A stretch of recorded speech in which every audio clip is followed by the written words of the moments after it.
Hi, welcome back. In our last session, we talked about the fall in the garden and how it fractured mankind's identity. Today, we are going to talk about how Christ restored your kingdom identity and how you can live fully transformed as a son or daughter of the living God. Let me start by asking you a question. When someone asks you, "Who are you?" how do you usually respond? Most of us will start with, I'm a doctor, or I'm a dentist, or I'm a teacher. I'm a mom. I work in finance. But those are roles that you play, not who you are. If you change jobs, you lose a title, or even move into a new season of life, that description changes. But your true identity, your kingdom identity never changes because it's rooted in God Himself, the Creator who made you. The problem began, as we talked last week, in the Garden of Eden, when Adam and Eve believed a lie that they were not like God. But the truth is, they were already made in God's image. You are made in His image. The same deception is still active today. Many of us grow up with distorted ideas about ourselves through culture, religion, family experiences, even the labels that others put on us. Think about it. Maybe you are told you'd never amount to anything. Maybe you are compared to other people. Maybe you began to define yourself by what you did, by your successes, by your failures, but that's not your identity. I had someone say we were tutored in the wrong school and we must be born again, restored to our original identity in Christ Jesus. And that person is right. Many of the sayings we live by are not even biblical. And some we've even believed to be biblical. For example, we've all heard, what you don't know will not hurt you. But what the Bible says in Hosea 4 verse 6, my people perish because of lack of knowledge. Consequently, wrong teaching produces wrong beliefs, which produces a fractured and broken life. Here is the truth. The good news, Jesus is the way, the truth, and the life. He knows who you are. He knows who He made you to be, and He loves calling you back into your true identity in Him, in God's image. The Bible says in Isaiah 43, verse 1, fear not, for I have redeemed you. I have called you by name. You are mine.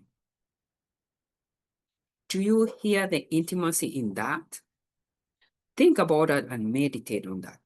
God calls you by your name. He does not start with what you do, but who you are.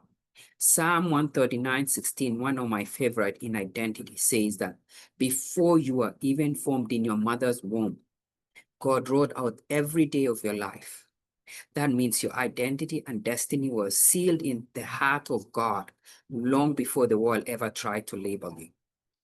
And when you gave your life to Jesus, something powerful happened. You became brand new. And this is Bible. 2 Corinthians 5:17 says, if anyone is in Christ, he is a new creation. All things have passed away. Behold, all things have become new. So when you gave your life to Jesus, it's no longer the old person that was born in sin and iniquity. It's the brand new person in Christ Jesus. 1 Peter 2:9. You are a chosen generation. You are a royal priesthood, a holy nation, His own special people. That means you are not who people said you are. You're not even who your past says you are. You are who God Himself says you are. So what does this mean for you today? It means transformation. It means your mind must be transformed to the mind of Christ. It means that identity is not about performance. It's not about how much you do for God. It's not about striving to earn His approval. Your worth comes from simply being the child of the living God. Romans 8:16. The Spirit Himself testifies with our spirit that we are God's children. Whose child are you? God's child. That's identity right there. And when you know this truth, it transforms everything. You no longer live for approval. You live from approval. God already approved you. You are His daughter. You are His son. You don't serve God out of fear. You serve Him out of love.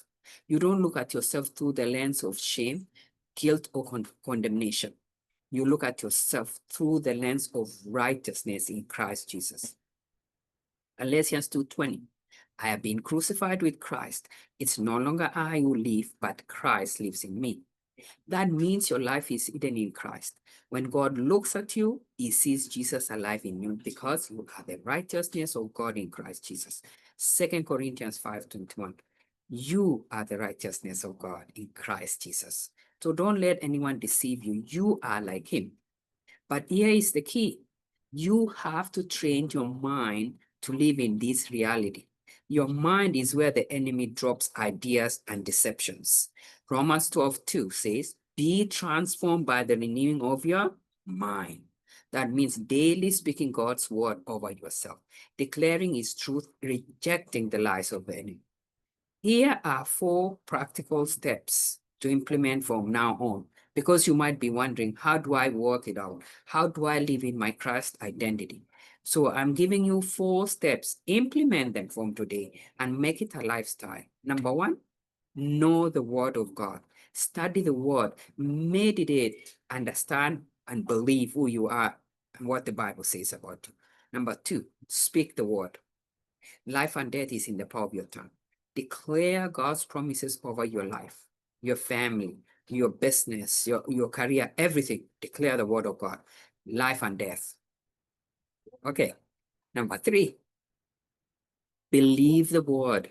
Align your thoughts with God's truth, not your feelings or circumstances. Life is spiritual. It's not what you see here. It is what is in the spirit. God is a spirit. You are a spirit living in a body. Number 4, final, live the word. Let your new identity in Christ shape your words, your actions, your thoughts, your relationships, no matter what you see in the physical. Praise God. Here is the good news. Christ restored your identity at the cross. He removed your guilt, your shame, your condemnation. He clothed you again in his glory. Adam's fall left us fractured, but Jesus made us all again. So let me leave you with this question. Are you living from a fractured identity or from your restored identity in Christ Jesus? Today, you can choose to embrace the truth. You are God's child, made in his image, filled with his spirit, and destined for his glory. And just if you don't know, your name is Glory, because the Bible says he's the Father of glory. If he is your Father, he's the Father of glory, then you are glory. Thought I would put that in there. Reflect on this question. Do I truly believe that God loves me unconditionally? Or do I sometimes feel I need to earn his love? I will encourage you to write a letter from God to yourself, beginning with this: my beloved child, or you can say my beloved daughter, my beloved son, I love you because, then write them all down, put it on your wall, and declare that over yourself, because it's all scriptural. Let's pray. Father, in Jesus' name, thank you that you created us in your image. Thank you that through Jesus, we are restored to our true kingdom identity. Father, in Jesus' name, I ask you to renew our minds, restore us sevenfold. Everything that Satan has stolen from us according to your word. Lord, teach us to live as sons and daughters who carry your likeness into the world. In Jesus' name, I cast out and bind every spirit of shame, guilt, condemnation, or confusion in every person listening to this teaching. I release your identity, wholeness, restoration, joy, and peace in the Holy Ghost. In the mighty name of Jesus. Hallelujah.